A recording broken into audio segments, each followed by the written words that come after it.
Summer, 1943. Tennessee. An Afrika Korps soldier holds a brown, translucent bottle with bubbles slowly rising through the icy glass. Around him, other German prisoners silently observe what looked like an artifact from the future, a Coca-Cola. Many had never heard of it. Some had never tasted something sweet with gas. After years of subsisting on hardened biscuits and barley coffee, there, on enemy soil, in the custody of the United States Army, they received what in Germany was a privilege reserved for a few, and in that context sounded like fiction: soda and ice cream served on metal trays. This wasn't just a food surprise, it was the beginning of the silent erosion of an entire doctrine. The same war machine that claimed to be superior, disciplined, and unbeatable now testified to its enemy's ability to manufacture comfort and distribute it, even to its captives. It was not propaganda. It was production on a large scale. It was industrial democracy. This is the account of the invisible war that the United States won without gunfire, tanks, or bombs. A war of logistics, sugar, and refrigerators. The collapse of an ideology defeated by a dessert. Because that summer in America, even enemies could ask for a sundae. But before we dive into the data, there's one statistic that defines this story with almost cruel accuracy. Between 1943 and 1946, German prisoners of war on American soil consumed more ice cream than the entire civilian population of Germany combined. At Camp Hearn, Texas, weeks were recorded with more than 7,000 bottles of Coca-Cola served to prisoners captured in North Africa. As Berlin sank into severe rationing and German children grew up not knowing the taste of milk, captured Wehrmacht soldiers were paid in dollars, ate pancakes for breakfast, and had unfettered access to ice-cold sodas, chocolate, and American cigarettes. Nazi propaganda did not foresee this. This video reveals the war that was fought not with rifles but with refined sugar, industrial refrigerators, and a distribution network that made Coca-Cola reach the prisoner with the same precision with which it supplied soldiers on the front line. If you value historical truth, technical details, and the courage to tell what few know, subscribe to the channel and leave your support. Every piece of data you'll see next is documented, and every scene reveals a defeat that Hitler never accounted for. The Afrika Korps marched through the desert with the unshakable certainty that it represented the pinnacle of modern military efficiency. Wehrmacht soldiers had been trained to endure hardships, glorify sacrifice, and combat Western decadence represented, according to propaganda, by American bourgeois comfort. In the trenches of North Africa, they learned to boil water in helmets, to ration bread for days, and to count grams of sugar as if they were ammunition. The German army's rations consisted of dried bread, hardened animal fat, substitute coffee, made from barley or chicory, and when available, a small can of processed meat. The Nazi war effort did not provide for comfort. He foresaw martyrdom. When the first convoys of prisoners crossed the Atlantic on refrigerated American ships, with access to full meals, clean beds, and frozen desserts, many believed it was a deceptive strategy, a staging. But it wasn't theater. It was the standard. The men who had advanced on Tobruk, who had watched British tanks explode in the Sahara, now found themselves in front of a military cafeteria where they could choose between roast meat and fried chicken. That was no exception. It was American daily life applied even to the enemy. The logistical difference between the two worlds begins with the conception of the war itself. For the Germans, war was physical resistance. For Americans, war was management of scale. While Germany centralized decisions, the United States decentralized production. While Berlin managed minimum stocks with strict controls, Washington released supply contracts to private companies, stimulating competition and efficiency. The result was not just weapons or vehicles, but food, clothing, fuel, medical supplies, and desserts. The Axis soldiers were prepared for pain, but they were not prepared to see their captors living better in war than their families in peacetime. In the prison camps in the United States, the initial impact was sensory: the smell of fresh bread, the sound of refrigerators, the electric light working day and night, the absence of pests, mud, improvisation. But it was in the statistics that the moral defeat began to take shape. The average monthly production of sugar in the United States in 1943 exceeded 500,000 tons. Germany's, even before the large-scale bombings, was less than 100,000, rationed almost exclusively for military purposes. The difference was so absurd that the U.S. could allow POWs to have sugar at will in camp mess halls. in open bowls on the tables, without any control. The guards would see it, laugh and say, "You can use it as much as you want." To soldiers accustomed to measuring sweetener by gram, it sounded like a provocation. The doctrine of total effort imposed by Goebbels from 1942 onwards forced the German population to cut back even more on the already scarce food luxuries. There was no chocolate, there was no fresh meat, there was not enough powdered milk even for hospitals. In the U.S., milk production that same year exceeded 119 billion liters, enough to supply the entire national territory, and still keep leftovers for export and military use. For prisoners alone, American military canteens provided milk, coffee, eggs, cakes, and pies, products that, according to Nazi propaganda, even ordinary Americans would not have in times of war. "If this is a prison, I don't want to go home anymore," one German soldier wrote anonymously in a censored card sent to his family. He was not the only one. The German ration system was highly restrictive. Civilians were getting an average of 1,200 calories a day. The soldiers at the front, about 2,000. Prisoners of war in America had access to meals that totaled between 3,300 and 3,600 calories a day. Within a few weeks, they gained weight. In a few months, they regained the glow in their skin, the strength in their arms, the energy in their eyes. The machine that promised a new world order was not capable of feeding even the defenders themselves. The irony was absolute, and mathematics. In 1943, U.S. chocolate production exceeded 380 million pounds, nearly 20 times more than Germany could produce during the entire wartime. If this surprises you, write in the comments. Absolute power. These numbers tell a story that no weapon has been able to write, that of victory by excess. This abundance was not accidental, it was strategic. The camp's bakeries, run by military cooks and later by prisoners themselves under supervision, received fresh ingredients in refrigerated trucks. The canteens were stocked with dozens of brands of sweets and soft drinks.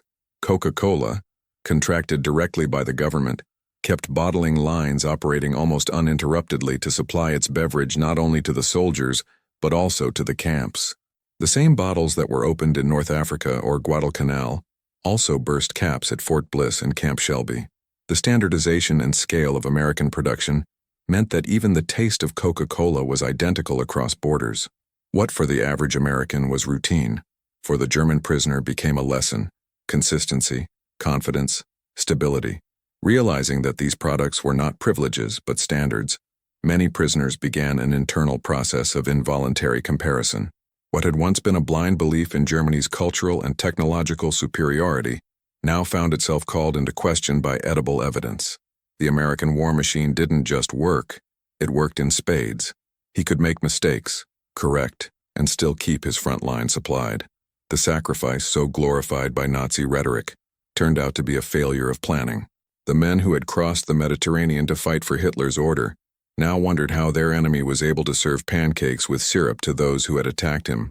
But that was only the first lesson, because by the time they discovered the power of a soda bottle and the hidden symbol on a cup of ice cream, they still hadn't understood how that abundance multiplied, and how the simple taste of Coca-Cola would reveal in detail an industrial machine that operated with surgical precision. That revelation would come soon, not in manuals or speeches, but in the routine of deliveries, the temperature of freezers, and the constancy of an identical taste from Maine to Texas. And it was in this pattern that the Germans met their next defeat.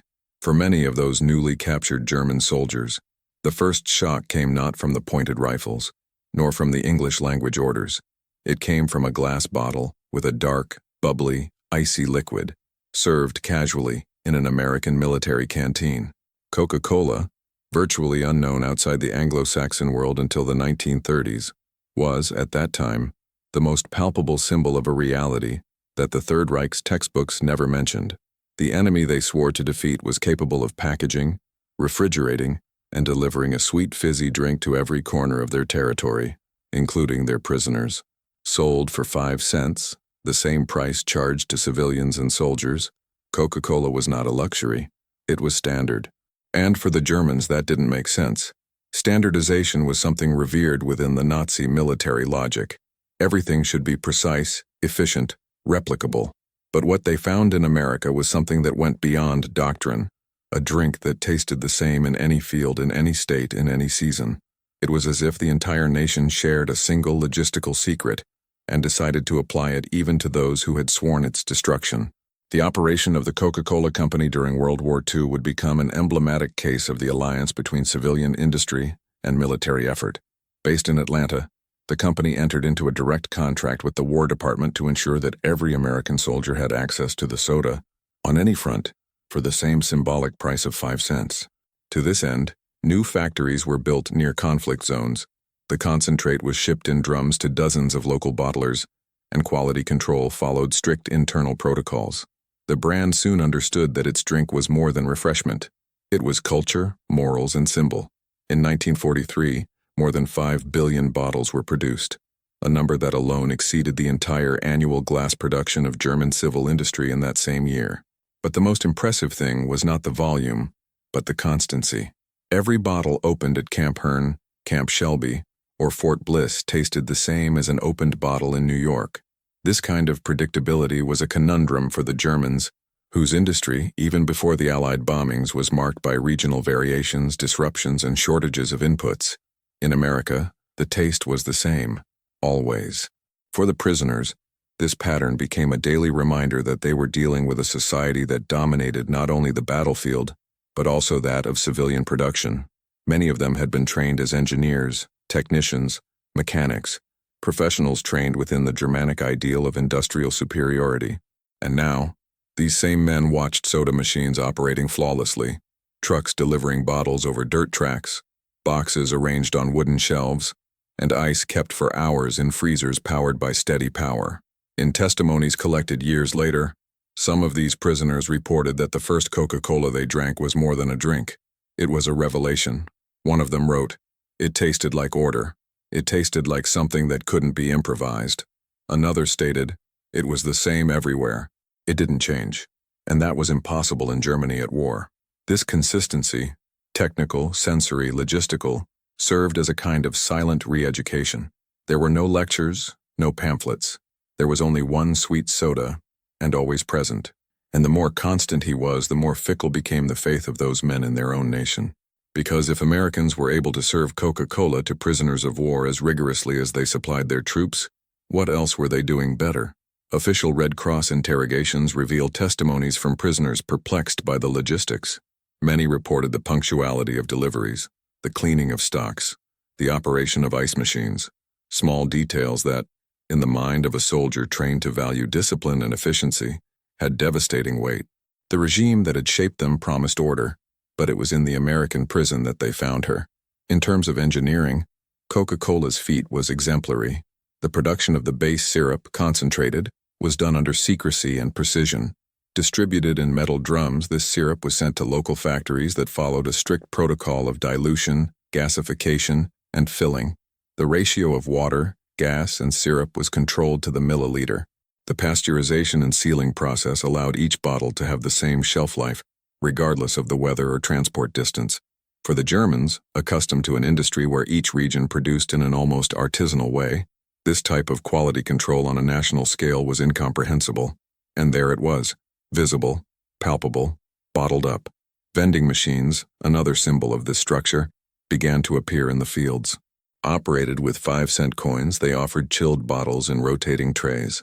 Many prisoners witnessed for the first time the workings of a commercial system based on trust and predictability. The concept that anyone, including an enemy, could insert a coin and receive a standardized product without needing permission, shock, or supervision was revolutionary. Those machines didn't just serve soda, they served as a mental model, and this model did not match what they had been taught. Camp Hearn in Texas illustrates this turn well.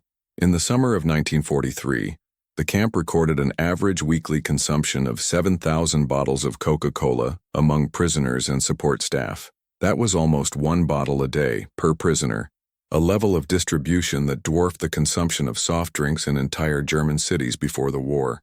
And none of this was an exception. Reports from the Army Quartermaster Department show that prison camps received regular deliveries of Coca-Cola, even during periods of heightened logistical tension in the Pacific. There was never a shortage of drink, not even for the guards, not even for the captives. In a censored letter sent by a prisoner to his wife in Bavaria, it reads, We received a drink called Coca-Cola. It's dark, sweet, icy, and everywhere. It is not necessary, but everyone takes it. It confuses us more than anything else. The confusion was legitimate, because in that prison camp what seemed unnecessary, cold soda, was in fact the detail that dismantled an entire ideological structure. If Americans could afford to deliver pleasure in wartime, what else could they do in peacetime? But Coca-Cola was just the beginning, because soon those same prisoners would discover something even more disconcerting.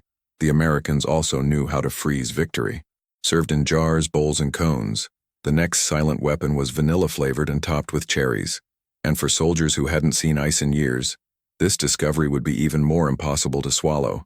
In the scorching heat of the summer of 1943, what seemed impossible began to materialize in American prison camps: ice cream. For the captured German soldiers, many of whom had not seen ice since the campaign in Russia or even before the war, the scene was surreal. Men dressed in enemy uniforms receiving scoops of vanilla, chocolate, and strawberry ice cream in paper cups with wooden spoons. In some fields, there were even ice cream sandwiches, sundaes with chocolate sauce, and occasionally pickled cherries on top. That was no exception. It was routine. The prisoners didn't know it, but they were about to witness an industrial, cultural, and moral lesson wrapped in layers of frozen cream. Ice cream in wartime America wasn't just a dessert. It was a strategic asset. The War Department considered the product essential for morale, both among soldiers and civilians. In 1943, ships specializing exclusively in the production of ice cream were built to supply troops in the Pacific. A Navy barge stationed in the South Pacific produced more than 300 gallons per shift. On land, civilian factories have adapted to keep production constant, even with power and fuel constraints. The American logistics chain allowed the manufacture, transport, and storage of ice cream with consistency in the middle of the World War. While Germany restricted ice to medical and military uses, the United States delivered frozen dessert to prisoners of war, and not just in the summer. Army records show that camps such as Camp Shelby in Mississippi and Camp Hearn in Texas received weekly ice cream deliveries during the warmer months. On July 4, 1943, the Camp Shelby mess hall held a party for prisoners and guards. The main dessert was ice cream produced on site, manually spun in large metal barrels with ice and salt. The most requested flavor was vanilla, but there was also chocolate and strawberry. The most impressive thing, according to the report of the responsible intendant, was not the acceptance, but the naturalness with which everything happened. The event followed a pattern: order, efficiency, punctuality, as if delivering ice cream to enemy soldiers was just another logistical task. And indeed it was. For captured Germans, raised within a culture that revered effort and sacrificed comfort, the experience was disconcerting. Many had grown up in villages where ice cream was a luxury item, sold by Italian merchants during the summer, and disappeared with the war. Even before the bombings, energy and milk restrictions had already all but annihilated Germany's domestic ice cream production. In 1943, it was non-existent. In prison camps in the U.S., prisoners could buy ice cream bars for 10 cents, the same amount charged to an American worker, and they could ask for another one, and another. There were no limits. The American production chain had margin. More than the product itself, it was the symbolism that destroyed convictions. Ice cream represented something that Nazi propaganda claimed did not exist: democratic abundance. In the U.S., mass production allowed the same product to be offered to everyone: civilians, soldiers, and prisoners. There were no privileges based on race, position, or ideology. Standardization allowed for quality, and scale made luxury affordable. It was the exact opposite of what the prisoners had experienced, where luxury was reserved for the few, where every gram of sugar was measured, where cream, ice, and fruit had not coexisted for years. Now they saw ordinary men eating unthinkable desserts, in the middle of war, and with apparent indifference. The indifference was the most shocking detail. The Americans were not displaying power. They were just living. The infrastructure for this type of distribution was another technical shock. The kitchens of the camps were supplied by trucks with refrigeration systems. In places with stable electricity, industrial freezers stored large quantities of ready-to-serve ice cream. At Camp Hearn, records point to the use of electric ice cream makers starting in mid-1944, with a capacity of up to 10 gallons per batch. Production was daily during the summer, Maintaining the cold required not only reliable power, but also adequate thermal insulation, proper containers, logistical routines, and staff training, all operating with precision, even in locations far from urban centers. Each scoop of ice cream served to a prisoner represented a complex logistics chain, and it worked. In Germany, by contrast, ice was reserved for hospitals. Whole milk was diluted. Sugar, when available, was delivered in monthly portions of 280 grams per civilian, the equivalent of less than 2 tablespoons a week. In American prison camps, 100-pound bags of refined sugar were delivered regularly without interruption. Prisoners saw this once precious resource being used to freeze desserts. In one episode recorded in Aliceville, Alabama, hundreds of pounds of sugar hardened by humidity were simply discarded by kitchen staff. In Germany, this sugar would be resected, used, reused. There, it was replaced the next day by a new shipment. In the International Red Cross reports, some German officials described the ice cream as proof that the Americans were not at war. It wasn't just sarcasm. It was confession. They could not understand how a nation at global war could maintain the production of frozen desserts for domestic, military, and, above all, prisoner consumption. But what they didn't understand was that this production was not accidental. It was the reflection of an economy that worked on multiple fronts, a nation capable of supplying all mouths, including those of the enemy. Ice cream, in its harmless appearance, has become a metaphor. Each spoon served was a lesson in scale, technology, and culture, and like every great symbol, it prepared the ground for something even greater, because the Germans were about to discover that the real impact came not only from taste, but from the infrastructure that made it possible. And if ice cream was affordable, what else could America deliver with the same precision? The answer would come in concrete blocks, plumbing pipes, sewage systems, and constant electric light. Because after the ice cream, the lodgings would come, and with them the complete collapse of German superiority. In the German army's instruction manuals, there was no room for the unforeseen. The doctrine was clear: discipline, control, centralized order, all in the service of the war machine. The American enemy, according to Nazi propaganda, was a disorganized, morally weak, industrially sloppy mass. But prison camps in the United States between 1943 and 1945 tore down each of these premises with concrete blocks, electrical wires, and hydraulic systems.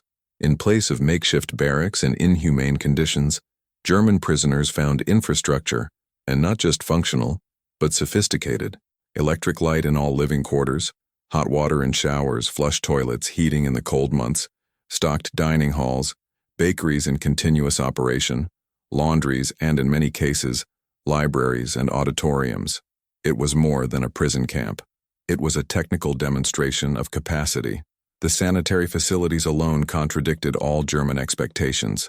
Soldiers accustomed to digging latrines on the march found indoor toilets connected to functional septic systems. At Camp Crossville, Tennessee, there were taps with hot and cold water, thermal reservoirs, and insulated plumbing to withstand the winter. The system was maintained by civilian workers and army technicians with scheduled maintenance. The irony was crude. Prisoners of war took more regular showers than many soldiers on the Eastern Front. In the barracks, each group of prisoners was provided with beds with cotton mattresses, lockers, individual lighting, and ventilation. The average space per prisoner exceeded European standards for civilian housing during the war. In a Red Cross report, a German doctor described the barracks as better than the dormitories of many Reich barracks. The most brutal comparison came from the prisoners' own accounts. Many had participated in guarding or maintaining German camps for Russians and French, places where death from malnutrition and infection was statistically more common than survival. In Mauthausen, the death rate among Soviet prisoners exceeded 50%. In Stalag 3C, hundreds of Frenchmen slept in wooden sheds, without windows, on flea-infested straw. The food consisted of thin soup, meager bread, and occasionally recycled animal fat. None of them received a salary. In the United States, German prisoners were paid 80 cents a day, later increased to $1. With this money, they could buy soft drinks, cigarettes, candy, and even stationery at PX stores, located within the camps themselves. Coca-Cola, as already mentioned, cost 5 cents. It was possible to buy 16 bottles with a day's work, and there was still change left over for an ice cream sandwich. The presence of PX stores, stocked with civilian and military products, exposed another layer of the American system: retail logistics. Each camp received regular deliveries from local suppliers or by military convoys. Refrigerators kept drinks cold even in the hottest states. Inventories included various brands of soft drinks, tobacco, candy, personal care products, and newspapers. In some cases, there were also technical magazines, books of classic literature, and even gramophones. The operation of the PX stores was so systematic that it followed the same model applied in U.S. Army bases around the world. This standardization, always it, was the signature of American efficiency. Everything is the same, everything works, everything is accessible. The refectory, in turn, was a daily spectacle of organization. Breakfast with pancakes, eggs, and sweetened coffee. Lunch with meat, vegetables, and dessert. Dinner with puree, chicken or fish and apple pie. Each field followed a standardized weekly menu, adjusted for regional availability.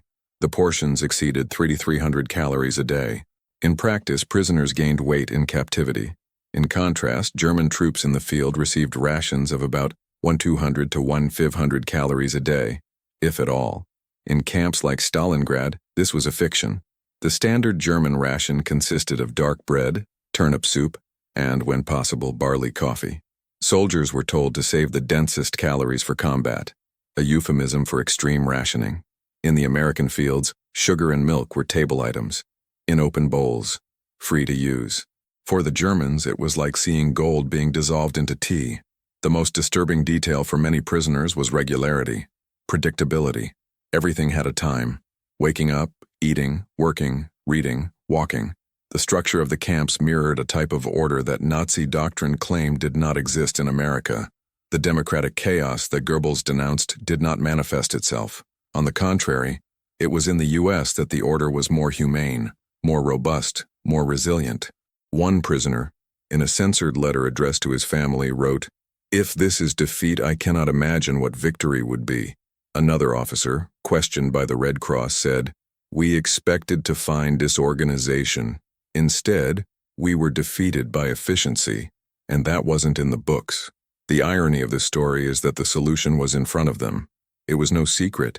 It was a system. It was method. It was scale production with quality control.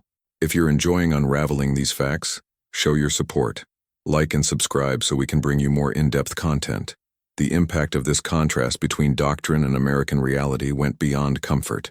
It was a structural lesson. The prisoners began to understand that American force did not come from central authority, but from interconnected, adaptable, and demand-driven systems. Hot water in taps was more than a comfort. It was the end product of an engineering and distribution network that worked without the need for advertising, a state that did not need to assert itself out of fear because it was validated by results. And these results were still just beginning to be understood, because if the fields represented the base of the American structure, what came next would be the top of the pyramid. The prisoners were about to encounter the second level of abundance: transportation. Because on American tracks, where wagons were air-conditioned and restaurants served apple pie, the speed of re-education would accelerate, and no German was prepared to discover that even travel between camps would be better than a lifetime inside the Reich. The American victory began with the stomach. In a prison camp in the Texas countryside, each captured German received on average 3,500 calories a day. The number was not symbolic. It was arithmetic, recorded in spreadsheets of the Department of Quartermaster of the Army. Each breakfast featured pancakes, eggs, bacon, butter, and sweetened coffee. For lunch, rice, meat, boiled vegetables, and pie. For dinner, chicken, puree, salad, and dessert. For the American military command, feeding the captured enemy was not concession, it was efficiency, and, unintentionally, it became an ideological weapon. Because as the days passed, the prisoners gained weight. The features hardened by the African desert were beginning to soften. The fatigue in the eyes gave way to perplexity.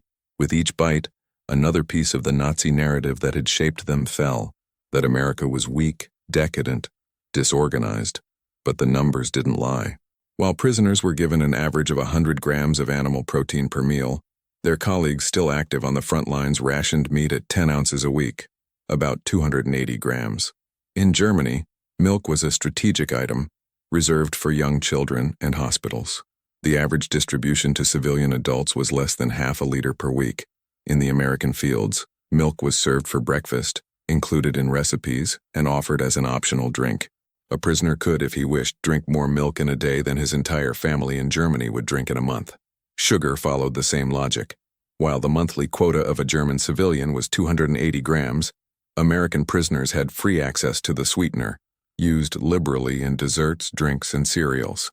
A single piece of pie served at lunch alone exceeded the weekly quota allowed in the Reich. Official Red Cross data and reports from the War Department Prisoner of War Division reveal that the prisoners' diet not only surpassed that of German civilians, in many cases, it was superior to that of the Wehrmacht's own soldiers.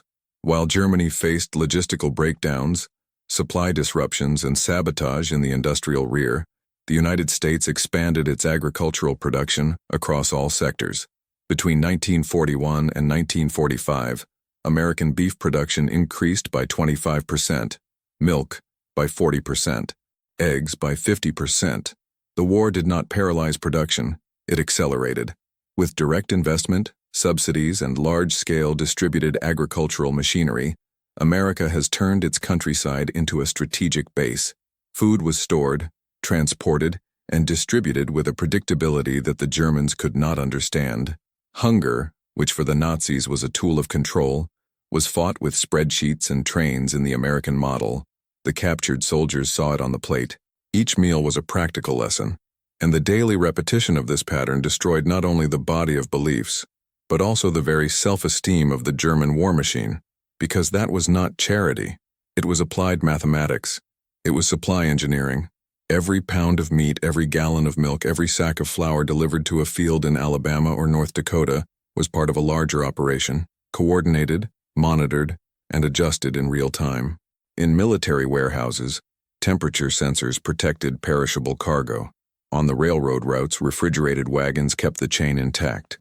And the most impressive thing, even in the most remote states, where transportation was more expensive and the climate more hostile, standards did not drop.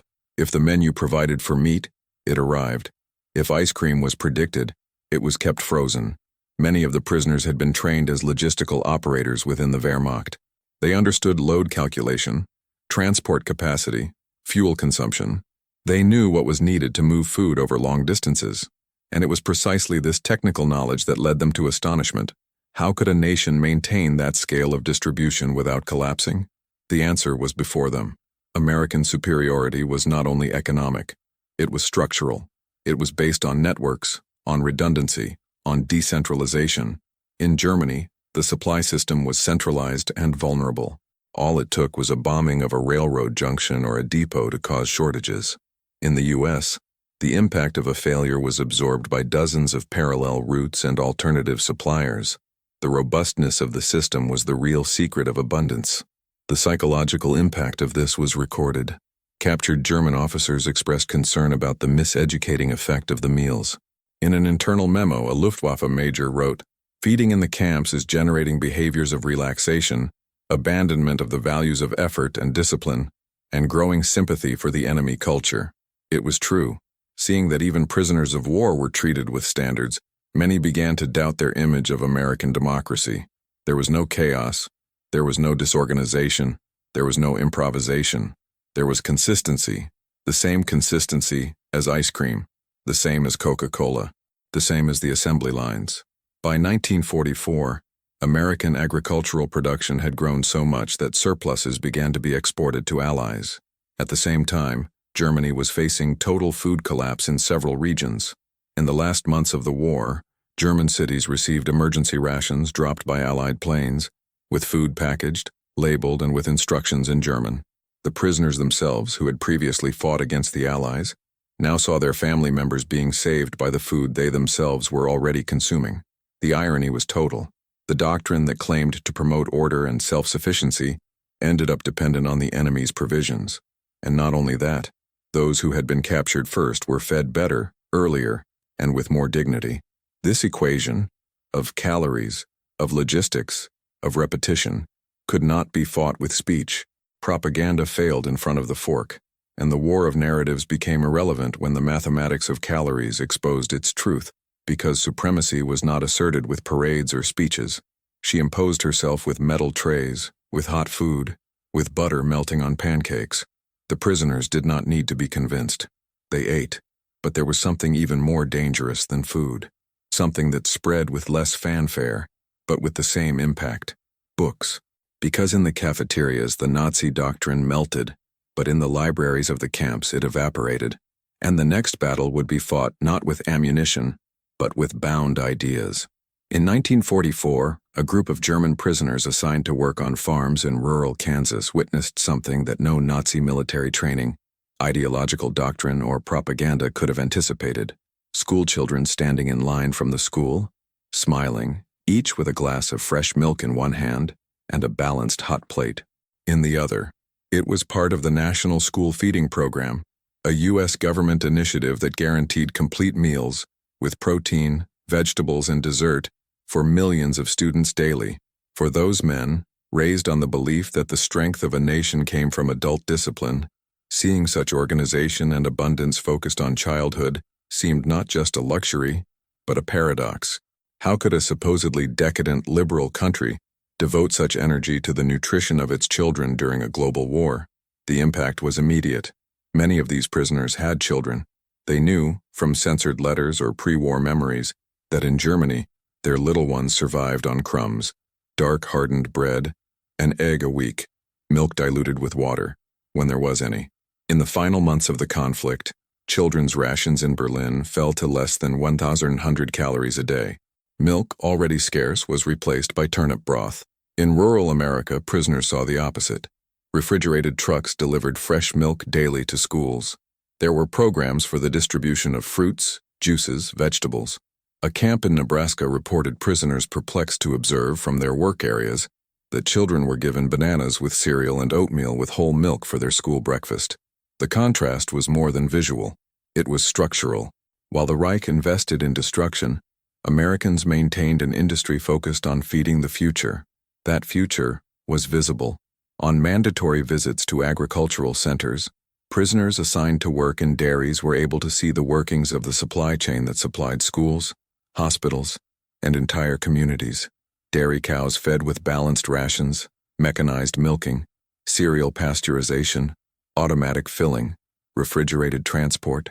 Many of the prisoners had worked before the war on farms or as production assistants. They knew how to differentiate improvisation from pattern, and everything they saw on American farms was standardized. The milk produced at 6 a.m. was in schools at 11 a.m., in cafeterias at 12 p.m., in homes at 5 p.m. Nothing was wasted. No process depended on chance. For someone who had grown up in an economy based on scarcity and forced centralization, this fluidity was an affront and a revelation. Because there was no oppression, there was a lawsuit, there was predictability. The school's vision was not just logistical, it was symbolic. The prisoners saw children smiling, studying, with clean clothes, well fed. In many cases, they are better fed than the soldiers of the Reich on the front lines. And these children had time to play. There was recess. There were books. There were Sundays served in the canteen for a few cents. Those images contrasted sharply with the prisoners' last memories of German youth. Children sent as couriers, hastily trained with short rifles, sleeping in bomb shelters and picking up pieces of food amid the rubble. While the Third Reich collapsed on its own ideological rubble, America seemed to raise its next generation with sugar, milk, and books, without fear, without haste, without collapse. Internal Red Cross reports recorded this shock of perception. A Swiss delegate wrote, "The prisoners watched the children of the enemy grow up with health, discipline, and access to education. This seems to destabilize them more than any formal re-education program. In fact, many Americans did not know it, but they were re-educating enemy soldiers with the force of routine. Not with words, but with scenes. A boy buying an ice cream sandwich, a girl getting on the school bus smiling, teachers distributing milk before science class. These images, repeated, demolished the caricature of the enemy, and they showed that, contrary to Nazi propaganda, liberalism did not produce weakness, but vitality. In 1945, prisoners stationed in rural areas of the southern states reported that local schools continued to operate with full regularity, even as the war effort was ongoing. Teachers received their salaries on time. Lunch cooks kept the planned menus, and school attendance was high. There were no malnourished children. There were no lines for bread. There was no despair. This contrast, more than any political discourse, eroded residual faith in Reich doctrine. For here, before the eyes of men who had sworn allegiance to a 1,000-year empire, was living proof that freedom could feed, educate, and organize, even during a planetary conflict. The German reaction to this varied. Some prisoners were silent. Others wrote carefully coded letters to their families describing the schools as miraculously stocked or without signs of war. An officer captured at Monte Cassino wrote, "The children here eat like SS officers, and they don't queue." The phrase ironic was censored, but the feeling escaped. The American guards knew they didn't have to humiliate their prisoners. It was enough to let them see it, and seeing was enough. Because the sight of a protected, nurtured, and respected childhood was, for the Germans, a painful reminder of all that they had lost or destroyed. The final irony? Many of these prisoners at the end of the war would ask to remain in the United States. Others would return to Germany and years later send their children to study at American universities. The image of children with fresh milk and books in hand would be engraved as a symbol of a society that not only won the war, but prepared peace from the first days of the conflict. And this preparation was still far from over, because while the prisoners digested the lessons seen in the camps and schools, something even more symbolic awaited them. The next discovery came not from farms or classrooms, but from projection rooms, where the captured enemy would find on the screen his own defeat, and for the first time, he would be forced to applaud. In the final months of 1945, when the cannons fell silent and the Reich turned into ruin, something unthinkable began to occur inside the prison camps in the United States. Thousands of captured German soldiers, men who had fought under the colors of the swastika, were sending food parcels to their families in Germany. They used the salary they received from Americans to buy chocolates, coffee, canned goods, cookies, soaps, stationery, and they sent them with a military stamp and international registration to cities now destroyed, where children went hungry and adults exchanged spoons for bread. The scene bordered on the absurd, the enemy captive supporting the free civilian. But in the Texan fields, in the warehouses of Arkansas, in the makeshift bakeries of Alabama, it became routine. The vanquished fed the vanquished, and American industrial democracy delivered, without fanfare, its most symbolic victory. The process was methodical. The War Department allowed prisoners with prior authorization to send weight-limited packages to relatives in occupied zones. PX stores were stocked with items designed for this. There were specific sessions with canned goods and long-lasting foods. Some camps, such as Camp Clinton in Mississippi, provided pre-printed forms with submission instructions in German. Prisoners could include letters, copies of documents, photos, and receipts. It was possible to trace the destination of the packages: Berlin, Dresden, Essen, Hamburg, bombed cities that received food from the other side of the Atlantic, paid for with work inside the camps. More than 11,000 packages were registered between June and December 1945 alone, a number that reveals more than charity, it reveals collapse. Collapse of the German structure, yes, but also of the narrative, because no slogan about racial purity or cultural supremacy resisted the image of a prisoner sending chocolate to his mother. No fable of Aryan strength survived the realization that the United States produced so much and distributed so efficiently that it could feed its own enemy without shortages. In 1945, the United States exported 4.5 million tons of food to Europe. Of these, 600,000 were destined for defeated Germany. The number is shocking in itself. But the most disconcerting detail was that part of these supplies came, indirectly, from the fields. The prisoners bought with their wages products that had already been produced, transported, stored, and replaced to perfection. It was a closed logistical cycle, and morally explosive. Let's stop here to look at a specific number. In 1945, the U.S. produced more than 20 billion pounds of processed foods. Germany, that same year, was unable to feed even half of its population with its own reserves. The difference is so abysmal that it escapes ideological understanding. It is pure arithmetic, a difference that cannot be fought with tanks, only with spreadsheets. If this statistic surprises you, comment with, "Logistics wins," because in this case, he really won. The prisoners began to realize that the war they had lost on the battlefield was lost long before, in the field of production. Many of them, when riding home, would say things like, "Don't worry, I'm eating well," or "You should see how they organize everything here." Others tried carefully to describe what they saw without seeming traitors. Why to say that the enemy was too efficient, too generous, too structured? It was almost a confession of broken faith. And deep down, that was exactly what happened. Faith in the Reich was shattered by the logistical collapse of the regime itself. By 1944, Berlin could no longer secure bread for its citizens. In 1945, the only reliable food came from boxes sent by captured soldiers, men who now, in American custody, had access to calories, dignity, and even choices.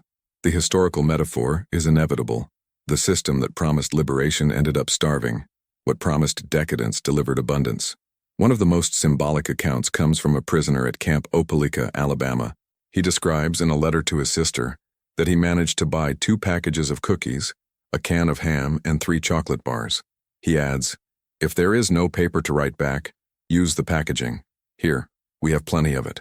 The letter was intercepted by Allied censorship, but released months later. It circulated among Allied officers as an example of total moral reversal. There was no anger, there was no irony, only resignation and a certain relief. Because in that gesture, the soldier was not only helping his family, he silently accepted the defeat of the world that had shaped him. This phenomenon has had real consequences. Beginning in 1946, several German families wrote directly to the American camps for help. Some letters asked for powdered milk, others, soap, others, just anything. Some of these families did not even know if their relatives were alive, but they knew where the food was. The American response to this was simple: increase official channels. Humanitarian outreach programs were created which, although organized by civilians and religious organizations, operated with military logistical support. The packages now arrived with printed labels, lists of contents, bilingual instructions.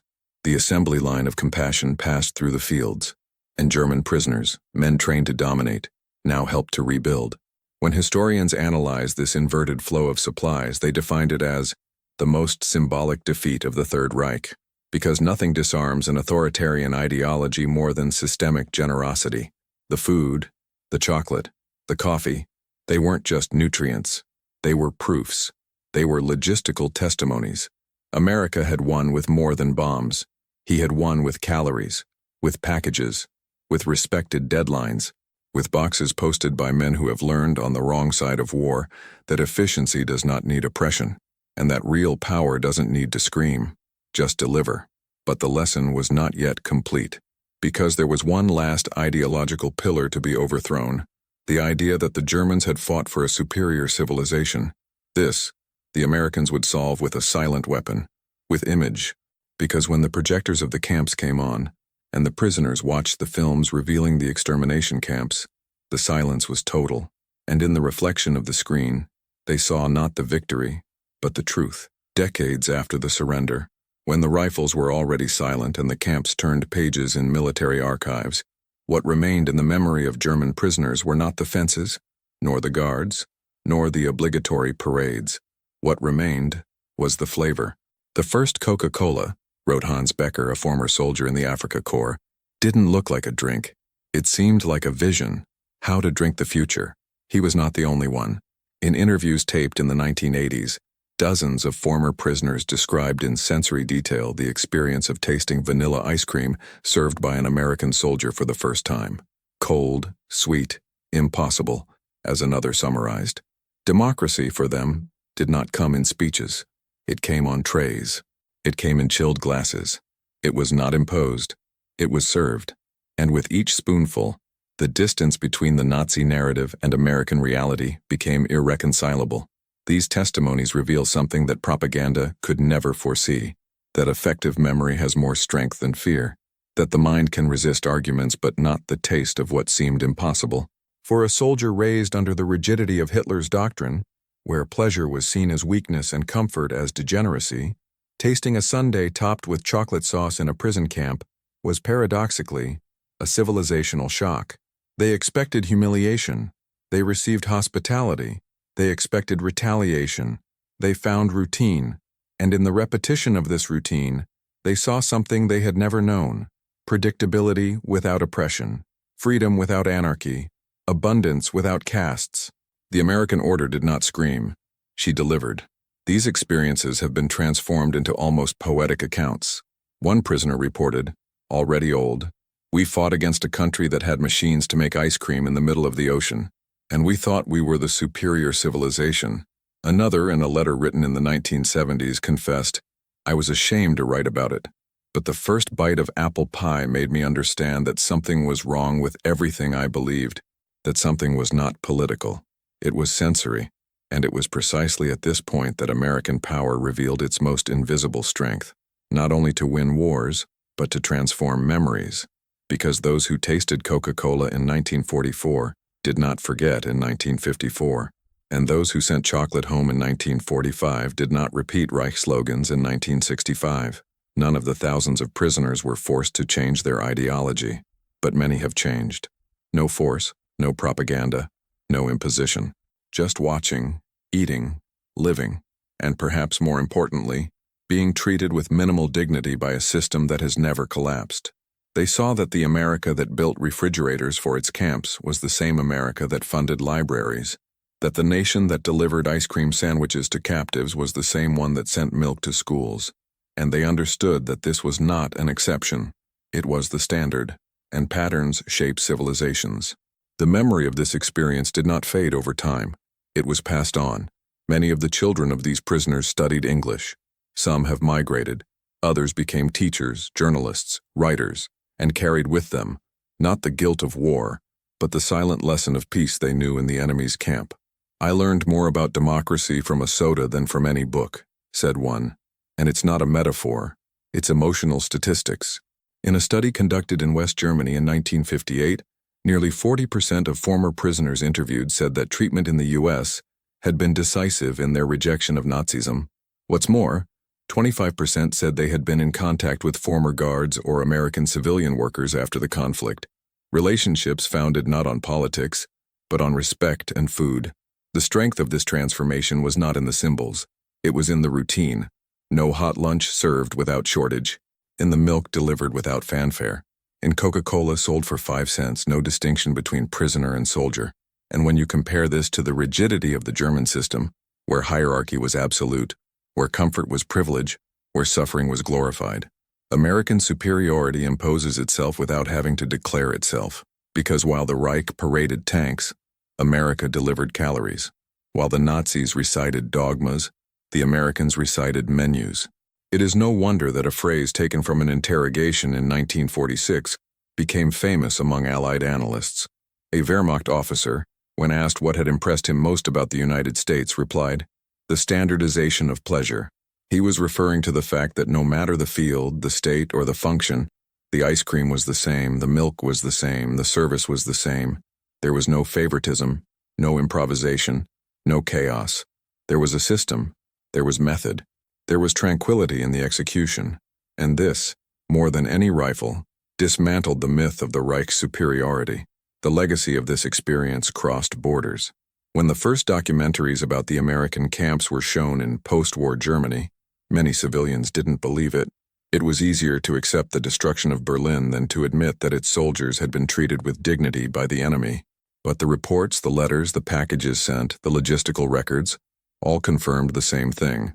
America didn't just win, she convinced, and he did it with sugar, routine, and silence. But one question remains. What happened when these men, transformed by the experience of everyday America, returned to a ruined Germany?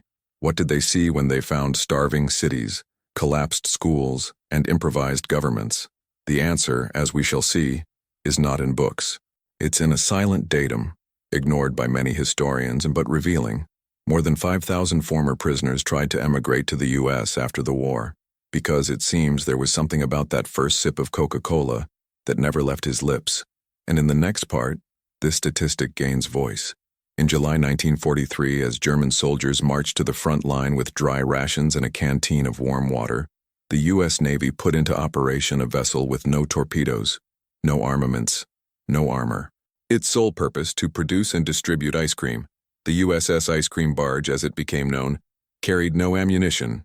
It carried happiness. With refrigerated tanks, automated mixing systems, and the capacity to produce up to 10 gallons per minute. It served not only American sailors in the Pacific but also Allied crews and, on certain routes, even prisoners of war transported in custody. The vessel became a symbol of what the Reich could never understand, that a nation capable of producing luxury on the high seas did not need to prove its strength. It simply exercised it. Because the real power is not in brutality, but in the ability to serve ice cream thousands of miles from the coast, in the unbearable heat of war. This ship was no exception. It was part of a system. In parallel, the U.S. operated oven ships, laundry ships, medical ships, and mail ships. Each logistics function was fragmented, specialized, and scalable. The decision to build a vessel just for frozen desserts was not a whim. It was calculation. The morale of the troops was treated as a technical component of victory. Well-fed men, with small doses of comfort, struggled more and got sick less. This the planners knew, and the numbers confirmed it. Each liter of ice cream served reduced tensions, combated exhaustion, and reinforced the sense of civilization in the midst of chaos. It was, in essence, a silent weapon, and a highly effective one. Meanwhile, on the other side of the Atlantic, Germany struggled to keep its bombed-out railway lines operational. The wagons carried coal, steel, fuel, but no food, much less dessert. Food production was centralized, controlled, and inefficient. Sugar was rationed, milk evaporated on interrupted routes, and cold, when it came, was not synonymous with pleasure, but with death. By the winter of 1944, hundreds of thousands of civilians in German cities were living on less than 1,400 calories a day. The bakeries operated with flour rationing, and the children received at Christmas what the Reich could offer: nothing. Upon learning of the existence of American ice cream ships, German officials took the news as a joke. But it wasn't. It was a logistical plan. The USS ice cream barge operated in tandem with floating bases, where ingredients, milk powder, vanilla syrup, chocolate, stabilizers, and dry ice, were stored in insulated containers. Everything was designed for maximum efficiency and minimum waste. The same logic that produced Sherman tanks in series was applied to dessert. The sailors followed strict cleaning protocols, wore special uniforms, kept production diaries. The records show days with more than 1,500 gallons distributed. It was vanilla, strawberry, chocolate ice cream. There were days with syrup. There were thermos cups. There were logistics to make it work in real time, and all of it floating over submarine-infested waters. What seemed extravagant was, in fact, incontrovertible proof of productive superiority. Because no country at war makes the decision to create a dessert fleet if it does not have absolute control of its logistics chain. No country takes on this operational risk if it doesn't have plenty of fuel, plenty of steel, plenty of energy. And the U.S. did. In 1943, the production of processed foods in the United States reached 31 billion pounds. The ice cream was just a fraction, but it was a fraction that fluctuated and won. Allies who received portions on the carriers reported that that simple act of eating something cold reminded them of what they were fighting for, a flavor that symbolized future peace. And the German prisoners, who eventually received leftovers from this production, did not forget. It was impossible to hate them after that, said one former prisoner transported between bases in the Pacific. The comparison with Germany was brutal. The Reich by 1943 had lost access to essential trade routes. Its ships were systematically sunk, its ports were under air siege, and its domestic production could no longer meet basic needs. The idea of producing ice cream on ships would be seen not only as an illusion, but as betrayal. For the Nazi system, pleasure was suspect, hunger glorified, scarcity an ideological tool. Hitler preached that virtue was in sacrifice, and Goebbels hammered home that suffering molded the strong people. But what really shaped it was the neediness, malnutrition, hopelessness. And by contrast, the Americans offered what the Reich never offered even to its soldiers, a moment of logistical, mechanized, and available pleasure. The USS ice cream barge operated until 1945. It was quietly decommissioned, its legacy all but forgotten. But the documents exist, the photos exist, and so did the testimonies. One sailor wrote, "It wasn't just ice cream, that's what it meant. And in fact, it meant more than refrigeration. It meant capacity, predictability, confidence in the future. Ice cream ships did not win battles, but time was beating. and they planted spoon by spoon the certainty that America, behind the cannons, was a comfort machine, capable of functioning even while floating. British historian Anthony Beevor summed it up in one sentence: Germany led her men to sacrifice. America took its men to ice cream. The phrase, while provocative, reveals the essence of this forgotten chapter of the war. Because ice cream in the Pacific was no exception, it was a symptom, and the real diagnosis would come soon after. Because the next number, the next dice, goes beyond the ocean. It goes beyond production. It goes straight to the heart of Nazi morality, and crushes it with the exacting coldness of a statistic. It was not in the trenches, nor in the interrogation rooms, that Nazi ideology began to crumble. It was in line at the canteen. German prisoners of war, trained under the logic of absolute hierarchy, observed a world where the cleaning employee ate the same ham sandwich as the major, where the courier boy and the doctor shared the same counter to get a cold Coke, where there was no exclusive line for officers nor visible privileges for the Anglo-Saxon whites who, according to Nazi doctrine, were supposed to dominate. The American canteen, standardized, stocked, and accessible, was more than a distribution station. It was a mirror where the Nazi saw not only the enemy, but his own failure reflected, because that system which he learned to despise worked. It worked with mathematical precision, with daily predictability, with operational calm. In several camps, prisoners could observe civilian life from a distance. They often worked on small farms, warehouses, or maintenance centers. And there, between cartons of milk and tools, between catalogs and fixed schedules, they saw the flow of a society where comfort was not a military luxury, but a logistical right, where the same Hershey's candy bar could be bought by a cable, a mailman, or a housewife. This disconcerted them, because the system that had formed them preached the opposite, that the value of the individual derived from position, race, function. And now there, prisoners in a supposedly decadent country saw that comfort was not staggered, it was standardized. And standardization, for a soldier trained in logistics, was the clearest sign of structural mastery.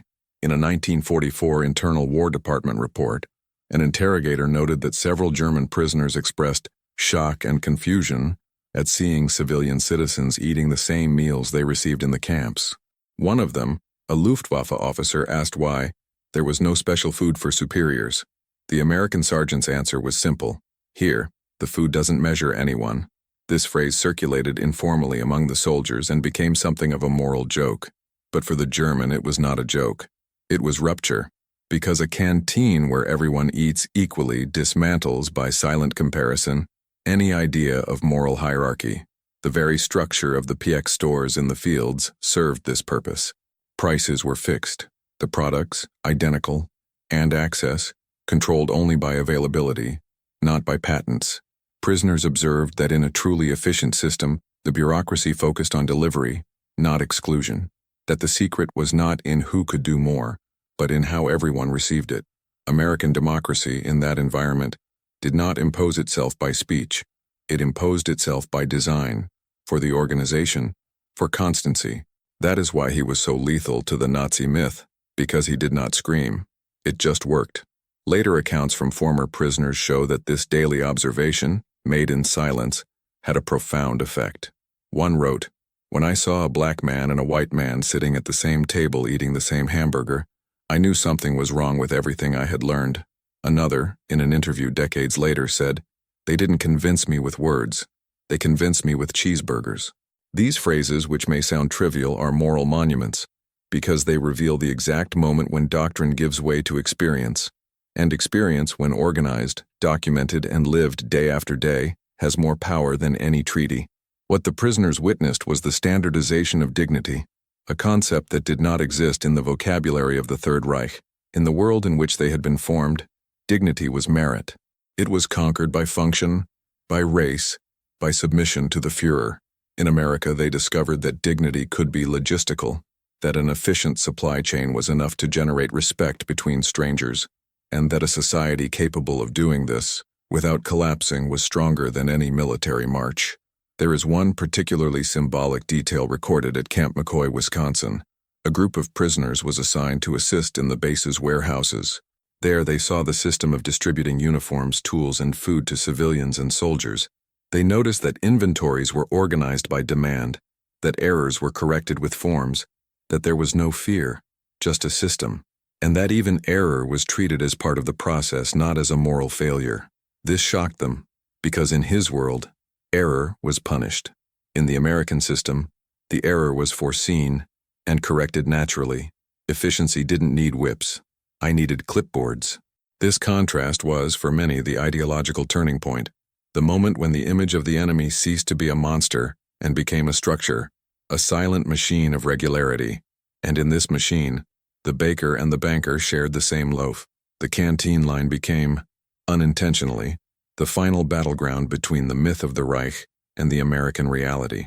And in this field, the Americans won every day with soda, coffee, and schedule. In 1945, an internal study of the U.S. Army found that more than 60% of prisoners reported changing perceptions of the United States after 6 months of captivity. The data is immense because it reveals that it was not force, fear, or propaganda that operated this turnaround. It was everyday life. It was the afternoon snack. It was the vision that a society could function without persecution, without castes, without supremacy, that the right sandwich at the right time was more efficient than 1,000 speeches. And when these men returned to a crumbling Germany, the shock was even greater, because what they had seen in the fields was not an illusion. It was a system, and the German system had nothing more to show for it. It was in ashes, but American democracy, with its ice cream stocks, its neat lines, its predictable shelves, remained, and he kept delivering. But there was a detail that few expected, something that did not come from the shelves, nor from the canteens, nor from the bakeries, something that would come from a projector, because the true judgment of Nazi ideology would not come by words, but by images. And when the lights went out in the fields, and the movies began, the silence that followed was more devastating than any bomb. In no doctrine book had German soldiers learned that defeat could come in the shape of a candy bar, but in the prison camp, the constancy of that brown package with white letters, Hershey's, taught every day a lesson that Nazi ideology never dared to predict. Efficiency doesn't need to be shouted. It can be chewed. With each bite, the same flavor, the same texture, the same pattern. The prisoners began to notice that the products were repeated with almost military perfection. Coca-Cola, ice cream, cookies, ready-to-eat meals, all with predictable flavor, identical texture, ideal temperature. There were no regional variations, no defective batches, no surprises. It was the same soda in Texas and New Jersey, the same candy bar in Georgia and Oregon. And this, for someone who came from an artisanal and fragmented economy like that of the Reich, was more than strange. It was disturbing. American industry operated on a silent principle: total standardization. Every piece, every product, every meal followed strict production standards. In times of war, this wasn't just comfort. It was strategy. It meant that any cook could prepare the same ration on any basis, that any truck could carry the same container, with the same measurements, fitted on the same shelf, that powdered milk would have the same content, the same dissolution time, the same caloric effect whether in a field in Louisiana or in the middle of the Pacific. For the German prisoners, this was not just luxury. It was doctrine, and they knew it because they came from a culture that valued technical improvisation, but paid dearly for the absence of scale. Nazi Germany had a powerful but divided industry that was highly personalized, and often incompatible with each other. Tanks with non-interchangeable parts, rifles with single calibers, planes that required specific tools for maintenance. The obsession with technical perfection sacrificed standardization, and this decision was costly. While the Americans produced a Sherman tank every 25 minutes in Detroit, the Germans still finished their Panzerviehs with manual adjustments and parts from decentralized suppliers. The concept of inline production, which Henry Ford had established decades earlier, now found its maximum expression in wartime, and in unexpected places such as prisoners' trays. In an internal report from the Fort Bliss, Texas camp, a captured German engineer wrote, "The most impressive thing is not the abundance, it is the repetition of abundance." He was referring to the fact that even in weeks of intense movement of prisoners and the transport of supplies, the products remained identical. No chocolate shipment was any different. No soda bottle was out of the standard. and none of the packaging was flawed. What was invisible to the Americans, the right to the same taste always, to the Germans, was revelation, and painful revelation. This is where statistics speak louder than pride. By 1944, the United States produced approximately 600 million chocolate bars per year for military use alone. This was almost 20 times more than all civilian candy production in Germany during the same period. A war machine capable of supplying industrially standardized chocolate to millions of soldiers and prisoners was not only winning, I was educating by taste. If this number surprised you, leave it in the comments. Shocking data. The technical lesson was brutal. For each identical product, there was a synchronized assembly line, aligned transport logistics, and a quality control system that operated even under war pressure. Prisoners who had engineering or production backgrounds began to realize that they were facing an invisible educational system. No one explained, but everything taught. A cold Coca-Cola was more than refreshment. It was thermal engineering. It was inventory control. It was dry ice distribution, electrical maintenance, delivery scheduling, staff training. It was the entire chain, packed in a bottle with a price of 5 cents. And there was something even more symbolic. In the prison camps, these products were delivered without pomp, without propaganda, without effort to persuade. The American did not try to indoctrinate. It was just good. The prisoner who expected retaliation received constancy, who expected humiliation received standardization, who expected chaos received protocol, and this protocol, repeated thousands of times a day, was a silent show of force, not an aggressive force, but a disciplined one. And it was this that corroded the deepest beliefs of the captured. A former SS officer, interrogated at Fort Dix, expressed in a low voice what many feared to say: their strength is not in the weapons. It's in the factory that never stops, and in the dessert that never changes. This phrase, recorded in War Department documents, echoes to this day as testimony to a moral collapse disguised as routine. Because when the enemy manages to produce the same flavor, day after day, in the middle of a war, the question that remains is, what else can he achieve? Germany, with all its talk of order, has never been able to replicate the American productive order. Its proclaimed superiority was aesthetic, symbolic, ritualistic, but when it came to practice, it bowed to democratic pragmatism. Nazism did not understand standardization because it confused equality with weakness.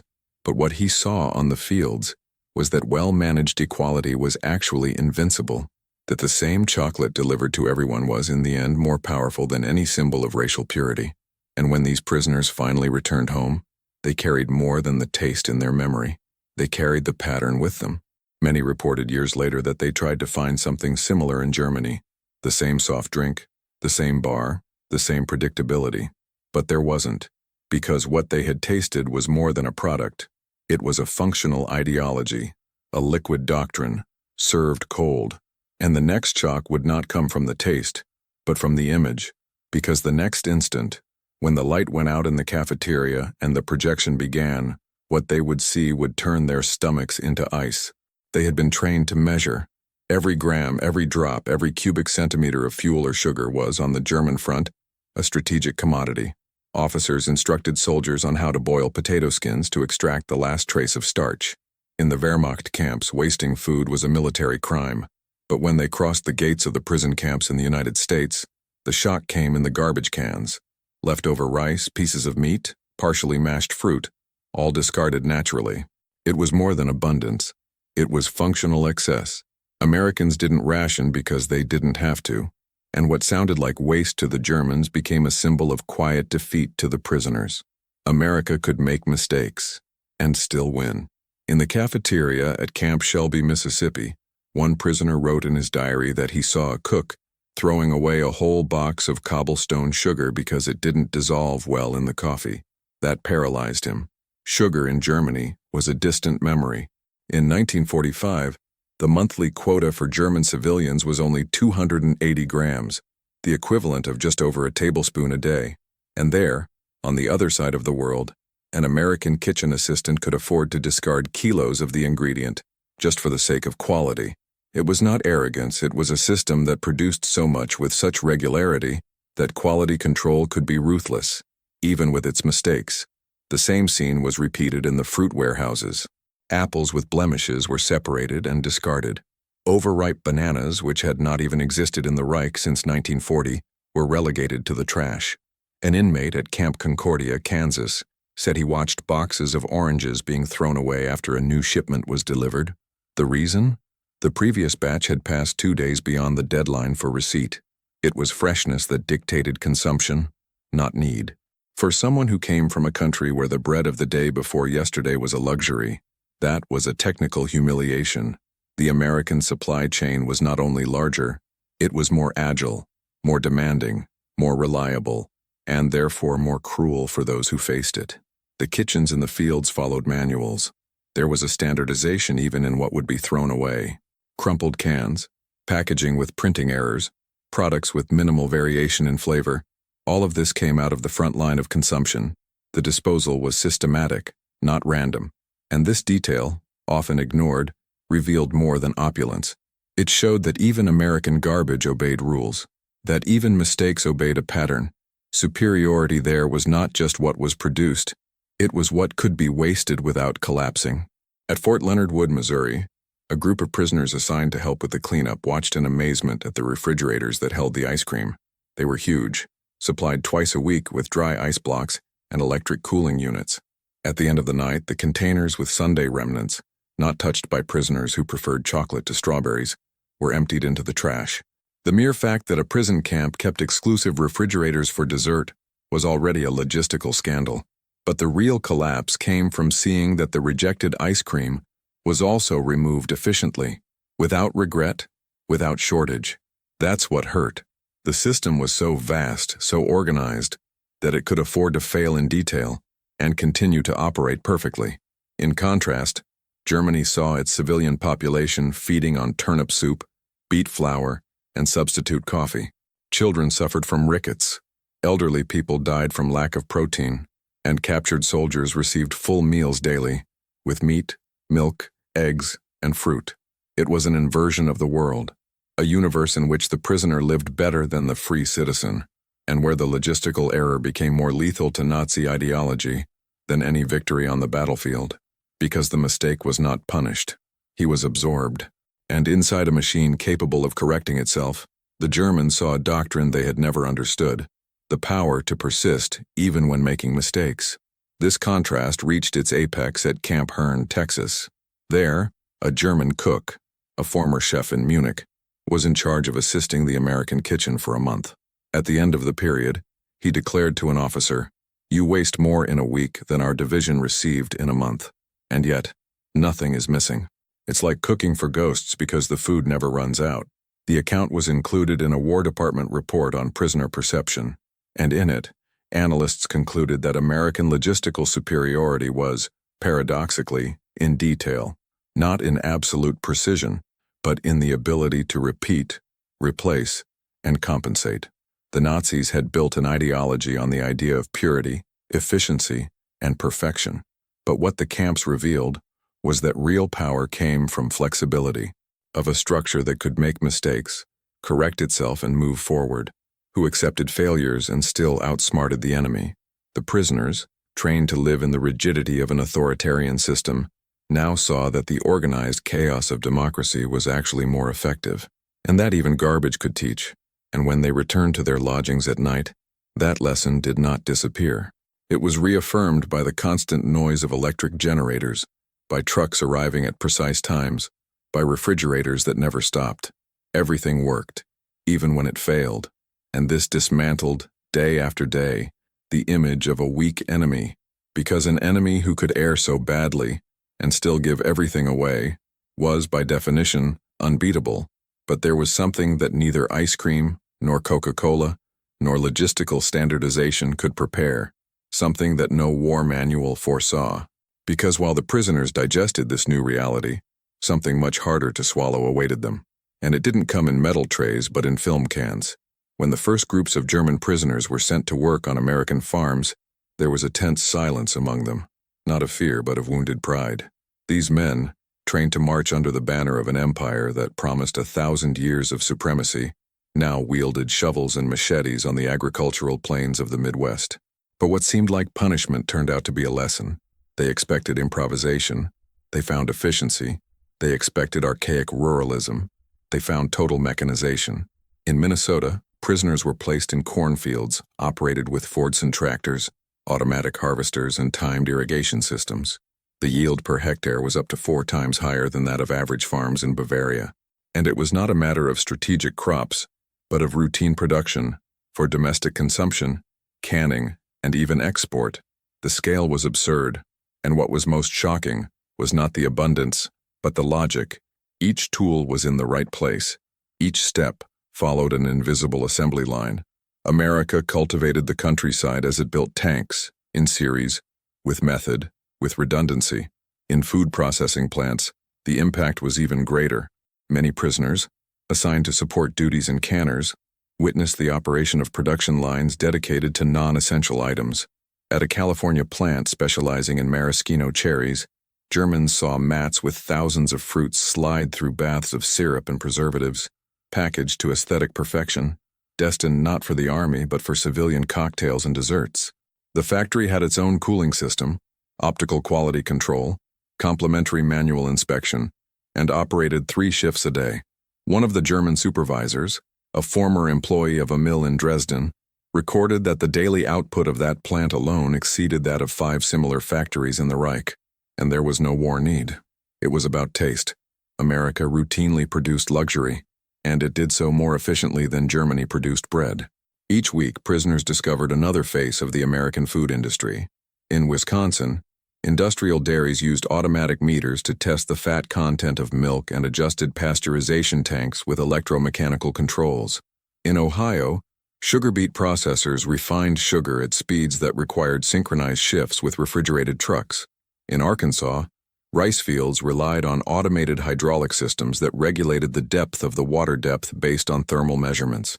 For the prisoners who came from an empire proud of its engineering, that efficiency applied to agriculture was devastating.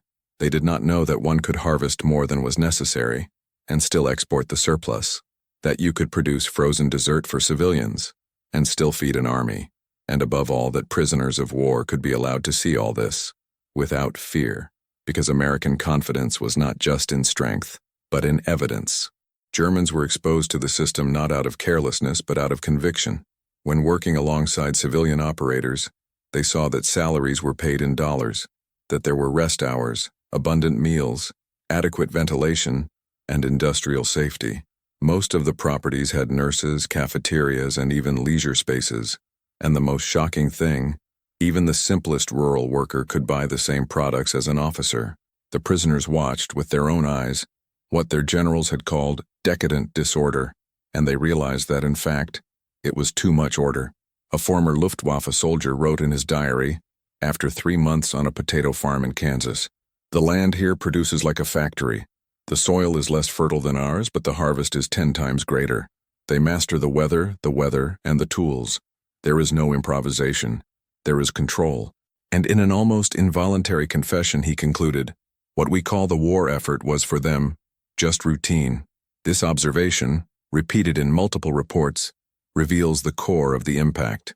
The Germans realized that they were not only facing soldiers, they faced a system that transformed any effort, whether war, agricultural, or food, into a scalable, replicable, and constant process. And when they returned to the camps, at the end of the day, the prisoners were changed, not only physically through work but morally through the realization. They had ceased to see America as an exotic opponent. Now they saw an enemy who didn't need to show off, because his strength was evident in every harvest, in every can, in every mat. They weren't just being utilized, they were being educated. And this teaching did not come with speech. He came with practice. With each work week, the narrative of Nazi superiority was diluted in the steam of the boilers, the roar of tractors, the noise of cans sealing. There was no rhetoric that could resist the sound of a production line that never stopped. In a report compiled by the Office of Military Intelligence in 1946, after interviews with repatriated former prisoners, one conclusion was repeated: they did not want to humiliate us. They just put us to sea, and that was enough. Because what they saw was a doctrine without a flag, without a uniform, without a book. A doctrine of steel, diesel, and steam. From aligned machines, standardized products, and predictable results. It was the opposite of war. But for the prisoners, It was the most forceful of battles, and yet the most brutal lesson did not come from the field. It came from the screen, because the next night, in dozens of fields scattered around the American territory, the projectors were turned on, and for the first time, those prisoners saw what they had really stood for, not on maps, but in the bodies. The truth arrived doubled, printed in fresh ink, delivered every morning at the gates of the fields. The Chicago Tribune, the New York Times, the Kansas City Star. American newspapers circulated freely among German POWs, many of whom could hardly believe what they read, not because of the language, many understood English, but for the content. There, in the columns of economy and agriculture, were stamped numbers that no Nazi pamphlet would dare to admit. 2 billion bottles of soda produced in 1944, more than 200 million kilos of chocolate manufactured in the same year, enough ice cream to supply not a division, but an entire nation, with flavors, packaging, and national distribution. For the prisoners, it was no longer a rumor. It was a printed fact, transparent, official, and that's what hurt. American abundance didn't have to hide. She was proud. Statistics, public. Alongside headlines about advancing Allied troops were trade columns listing export volumes of wheat, corn, dairy products, cotton, and even peanut butter. The St. Louis Post-Dispatch newspaper reported in August 1945 that the United States had produced 1.5 million tons of ice cream that year, and that the goal for 1946 was to surpass that volume. For a prisoner who had survived the Battle of Stalingrad by eating onion broth and black bread, that number was surreal, and the source was incontrovertible. It was not a propaganda leaflet. It was a newspaper, open, with date, author, and publisher. The irony of this story is that the truth was always in front of them, not coming from interrogations or indoctrination, but from classifieds, from production balances, from agricultural columns. With each new edition, the prisoners discovered that America not only beat them on the battlefield, but outperformed them at every level of the production chain, from planting to transportation, from packaging to shelf. If you're enjoying unraveling these facts and see value in revealing the hidden side of the war through numbers and logistics, show your support. Like and subscribe so we can continue to bring you this in-depth content. The impact of this data was amplified by the absence of censorship. While in Germany the information was controlled by the propaganda ministry, in the United States even industrial failures were published, which made the successes even more reliable. The prisoners realized that the enemy was not afraid of the truth, and that the truth favored the enemy. In local newspapers, they saw reports about factory strikes, criticism of the government, debates about rising sugar prices, and yet, the numbers kept increasing. It was a society that openly discussed its own mistakes, and yet produced more than Germany ever dreamed of. This dismantled not only the image of the Reich's technical superiority, but the very ideological basis that sustained the regime, the notion that authoritarian order generated efficiency. At the Fort Robinson Camp, Nebraska, a prisoner wrote down the data that made him abandon his belief in the system he had served. An editorial reported that the state of Wisconsin alone had produced 2 billion gallons of milk in 1944, more than all of Germany's peacetime milk production. The prisoner wrote, "It is not their strength that destroys us. It's the scale. They do in a month what we call a miracle." And then, bitterly, "We have been taught to despise American chaos. But here, chaos feeds, chaos wins." This perception took shape with each edition, with each graphic. The newspapers carried distribution maps, comparisons with previous years, estimates of future production. They were, for the most attentive prisoners, true manuals of an impersonal, decentralized, and functional system. They saw that the U.S. did not depend on a single leader, on a single plan. Each state produced, decided, delivered. And together, these states formed a colossus that needed no secrecy, only machines, freedom, and transportation. More than news, newspapers have become windows. They showed the daily life of a nation that operated in multiple shifts, with citizens who read, gave their opinions, and decided. Prisoners saw car ads, discount coupons, soda promotions, news reports about schools giving away free milk. It was an avalanche of banalities that, together, told a story more powerful than any speech by Goebbels. Because where the Reich sold discipline, America offered choice, and she was not afraid to show it. Freedom of the press thus became a silent and invincible weapon, and there was no answer. Prisoners who tried to counter the reports of the destruction in Dresden or the bombings in Hamburg soon found themselves cornered by the numbers they read daily. The United States rebuilt even before the war ended. Their cities grew, its factories expanded, its supermarkets were filled, and even prisoners with access to this information received better food than the citizens of Berlin. The logic of German scarcity had been completely inverted, and newspapers were the merciless messengers of this new order. In the spring of 1945, as the war drew to a close, an article in the Los Angeles Times reported that a new chocolate factory in operation in California alone would produce 300 tons of candy a week. The news circulated in the camps and was discussed in a low voice in the barracks. A captured officer, upon reading the article, reportedly said, "If they can waste sugar with such joy, maybe we are the ones who waste men for nothing." The phrase was recorded by a counterintelligence agent and sent to the War Department as evidence that the open press did have a strategic effect on the enemy's morale. Prison camps became schools of reality, not through books, but from newspaper pages. The Germans detained there ceased to be soldiers. They became readers. And each reading was a partial surrender, because page after page the Reich thesis collapsed, and no censorship could save her, because the data didn't lie, and they were there, printed, distributed, read, but there was something that neither the newspapers nor the canteens nor the factories could prepare, something that the prisoners would only understand when the light went out and the projection began, because the biggest blow would not come from the food, but from the image. In a camp in Arkansas, the summer of 1945 melted the grass and the last remnants of ideological resistance among the prisoners. In the shade of a makeshift canteen, a man with a straight posture and blank stare held a metal shell dipped in a stainless steel drum. He was a former SS soldier.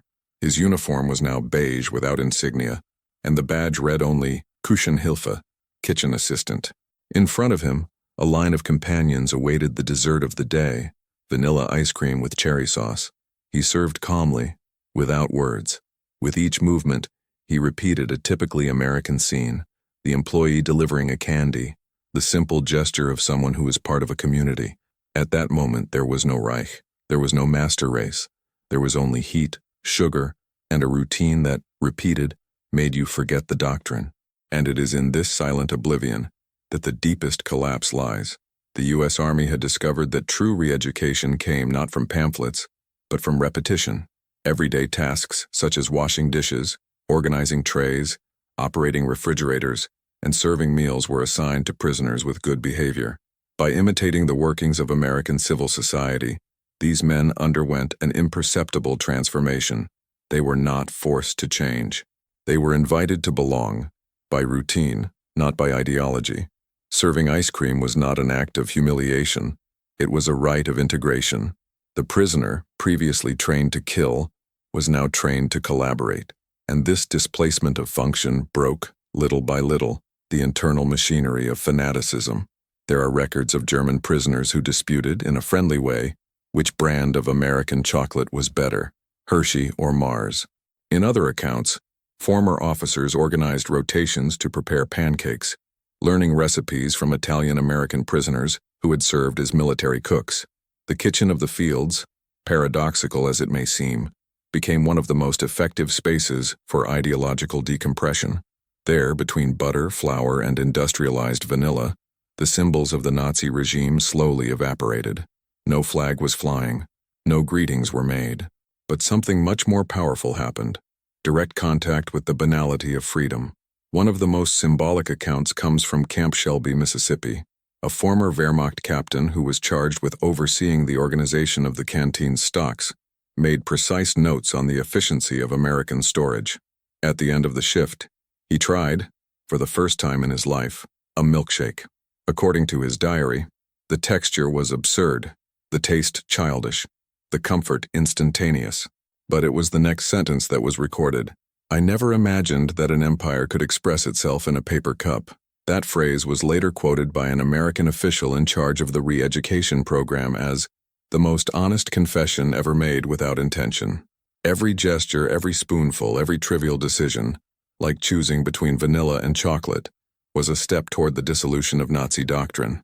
What the Third Reich had built with discipline, fear, and propaganda, the United States dismantled with patience, logistics, and routine. Ice cream once again fulfilled its role, not as a symbol of decadence, as the Nazis used to describe American habits, but as a symbol of choice. And the choice was, for these men, irresistible. There is a particularly striking case at Camp Claiborne, Louisiana, where a former Luftwaffe officer, upon being promoted to the position of cafeteria supervisor, began to organize the duty schedules of other prisoners. Gradually, he began to adopt the American system of simple meritocracy: more effort, more comfort. Symbolic prizes, such as access to imported sweets or a free afternoon for reading, were distributed based on performance and not previous military rank. The pyramidal structure that dominated the German barracks dissolved in the face of the pragmatic horizontality of the American camps. The former officer came to be called, informally, the Democrat, by his roommates. In one of his post-war accounts, this same man would write, "The first time I served a Russian prisoner with a smile, I understood that I had lost. Not for him, for myself. That was the American victory. To conquer without converting. To integrate without demanding." The strength was not in the argument, but in the experience. And the experience was always the same: sweet, accessible, standardized. The great irony is that many of these prisoners would return to Germany as men transformed, not by formal indoctrination, but by sensations. They remembered the sound of the refrigerator opening, the glow of Coca-Cola bottles lined up, the smell of waffles being prepared on Sundays. It was a sensory memory that didn't match what they had been taught to hate. They had tried the enemy, and liked. While post-war historians debated the root causes of the collapse of Nazism, thousands of former prisoners silently remembered a gesture, a spoon, a taste, because, in the end, it wasn't just Sherman tanks or B-17 bombers that broke the Third Reich. It was the freezer, the kitchen, the bakery, the paper cup with cherry on top. But if serving ice cream represented the symbolic surrender of an ideology, there was another blow even more difficult to process, something that, for many, hurt more than the military defeat: the realization that the enemy also had a heart, and that, within that industrial logic, there was room for a compassion that the Nazi regime never allowed to feel.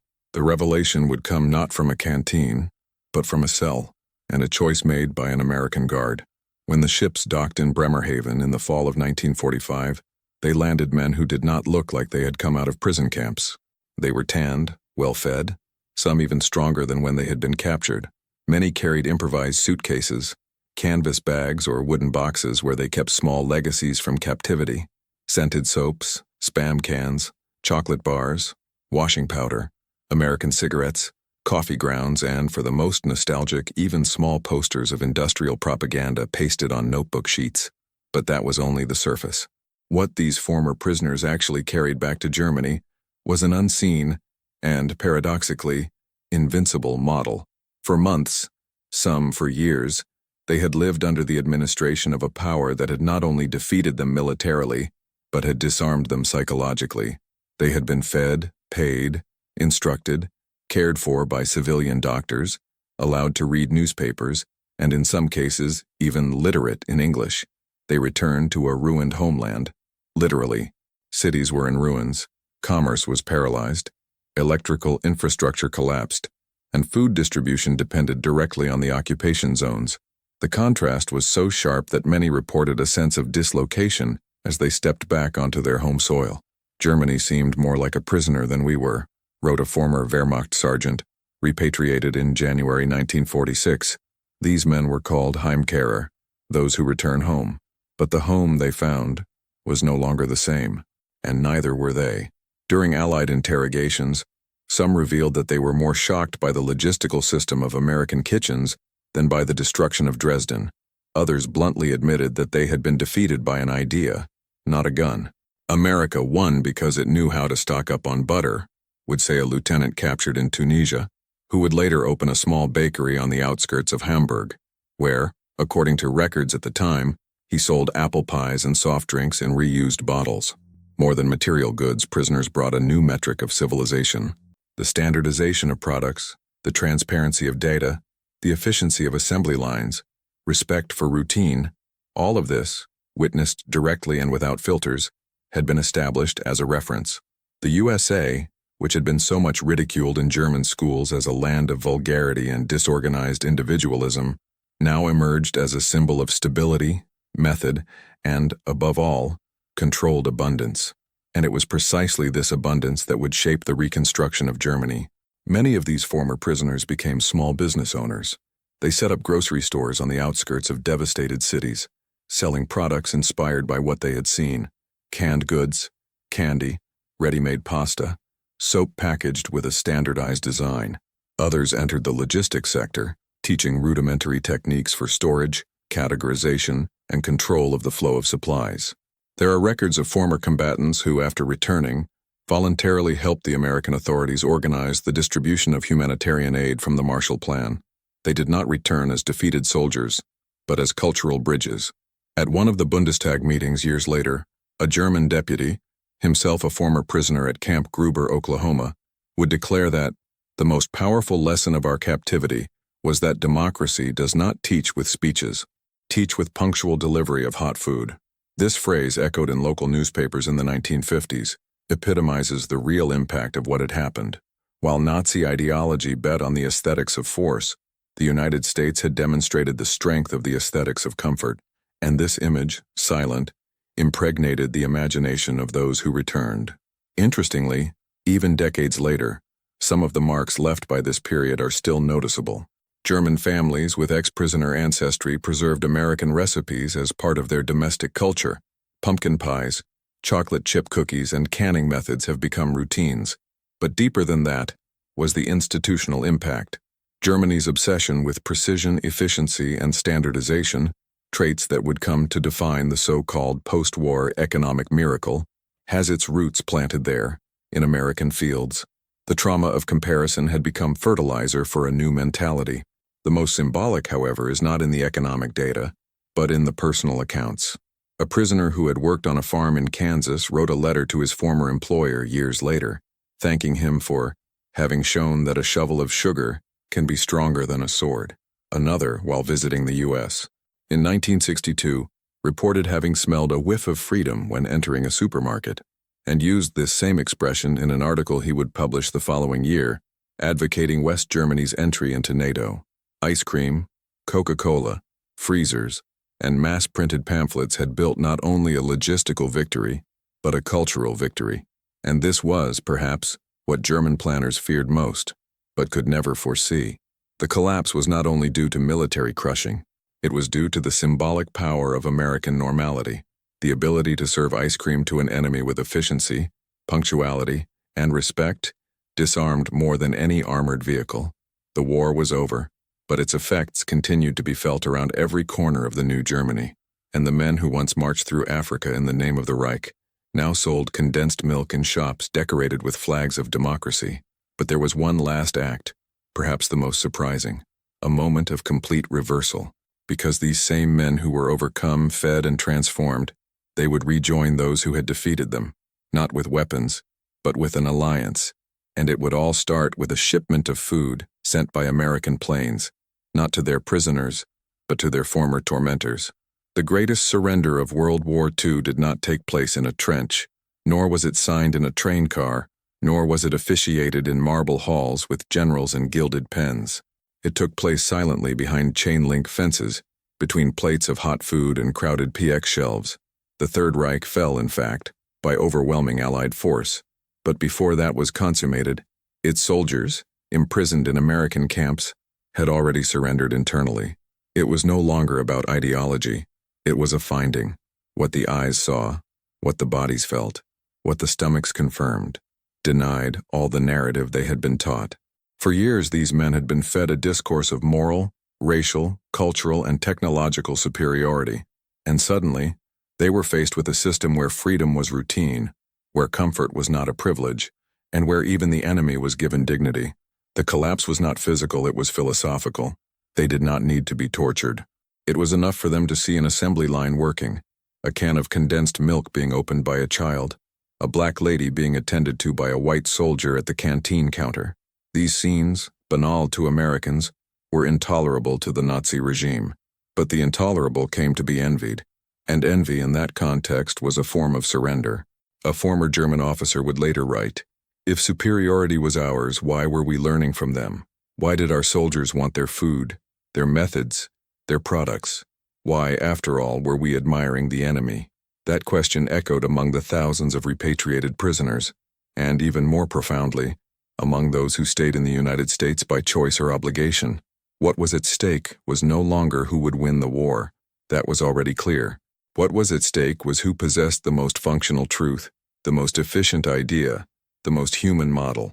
And the Americans did not win this duel with speeches, but with the organized repetition of the ordinary, with every cup of ice cream delivered without judgment, with each newspaper delivered uncensored, with each identical product delivered accurately. It was this logistical daily routine, not the weapons, that dismantled, piece by piece, the myth of Nazi superiority. The silence of the prisoners, their long stares at the industrial warehouses, their reactions to ice cream and Coca-Cola, all this revealed an undeniable fact. The heart had already deserted, even though the uniform was still in the body. And when the mind accepts defeat, the body just follows the protocol. But there was still a piece missing from this puzzle, a final gesture, because those same prisoners, transformed by the abundance they witnessed, would be part of the greatest rebuilding project ever seen in modern history. And what would follow would not only be a rebirth of Germany, it would be the final proof that the enemy, defeated with dignity, can become the greatest ally.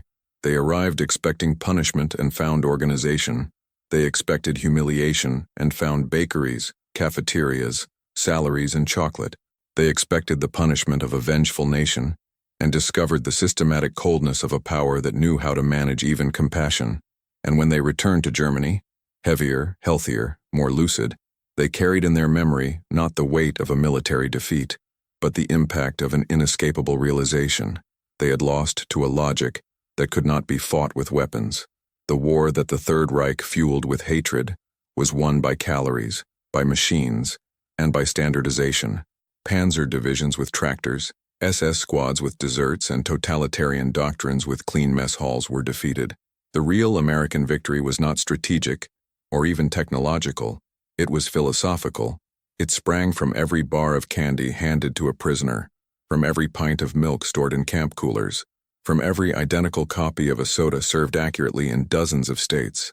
Because in the end, it was the predictability of comfort, not violence, that dismantled the Nazi idea of supremacy. The lesson is clear. Logistics wins ideology. Efficiency conquers oppression, and abundance conquers fear. The American machine, so despised by Prussian arrogance, has shown that superiority is not in speeches, but in supply chains. That freedom only convinces when it can be tasted, with taste, with smell, with calories. As one German officer confessed years later, "We were defeated by trucks and for ice cream." If you value research, reconstructing facts, and searching for uncomfortable truths like this, enjoy the video and subscribe to the channel. This is how we are able to bring more and more reports like this to the light of history. Which data surprised you the most? Write in the comments, and ring the bell so you don't miss the next devastating historical fact. Don't go away yet. Listen to the next true story that will appear on the screen. Always remember, logistics determines strategy. Watch the next video here on the channel with another incredible story.